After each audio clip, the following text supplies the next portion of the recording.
పంపించిన, చదువుకో నాన్న, నీకు అతనే కృష్ణుడు, శ్రీకృష్ణుడు వచ్చి నీకు తక్కువ చేస్తాడు అని చెప్పేసిన తర్వాత రోజు 5 పేజీలు చదివేసుకుంటా పెట్టేసుకున్నాడు. అమ్మ నాకు ఏం కాదు, ఎందుకు ఏడుస్తున్నావు, నేను డాక్టర్ దగ్గరకు అసలు రాను, నాకు ఏమైందని నువ్వు డాక్టర్ దగ్గరకు తీసుకెళ్తావానని అతను అన్నాడు.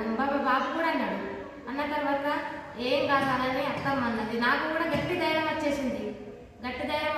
మంచిగా ఎంత ఒక 17 కిలోలు ఉన్న బాబు 20 కిలోలకు వచ్చింది కాలు. ఆ కాలు బాగా 20 కిలోలకు వేసేసి వచ్చిండు. వచ్చిన తర్వాత ఇట్లా సాధ్యమవుతుందని అని చెప్పేసి అత్తమ్మ పొద్దున స్కూల్కి వెళ్ళిన తర్వాత నేను కూడా రోజు గ్రంథం చేసుకోవాలి, మహాభాగవతం చదువుకుంటా. కృష్ణ ఏంటి తండ్రి నీ మీద ఇంత ప్రేమ పెంచుకున్నా, బాబా నాకు నువ్వు నీతో టచ్లో ఉండు అని నాకు నీతో టచ్ ఇచ్చిండు, ఆత్మ రూపంలో వచ్చిండు.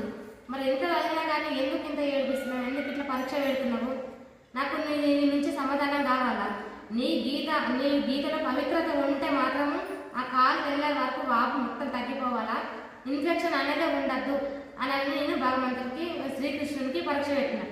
వెంటనే వచ్చి ఏం చేశానంటే వచ్చి తలకు కూర్చొని ఇట్లా తల నెమురుకుంటూ వచ్చుకుంటూ బాబుని చూసుకుంటూ నన్ను చూసుకుంటూ ఏం కాదనేసి చెప్పేసి ధైర్యంతో ఉండాలని చెప్పేసిండు.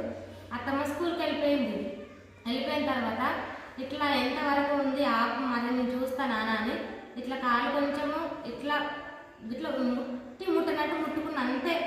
ఎంత ఎత్తుతో లేచింది చీము, ఇంత ఎత్తుతో లేచింది. మొత్తం బ్రేక్ల దాకా వెళ్ళి మొత్తం ఫ్లోరింగ్ అంతా ఎండిపోయింది.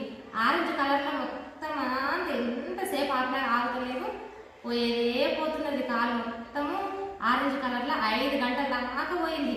అత్తమ్మకు ఫోన్ చేసిన, మరి హాస్పిటల్కి వెళ్ళాం, మరి బ్లడ్ ఆగుతలేదు, ఎట్లా వాడి కాలు నొప్పి మరి అన్నట్టే ఆమె ఫోన్ లిఫ్ట్ చేయలేదు.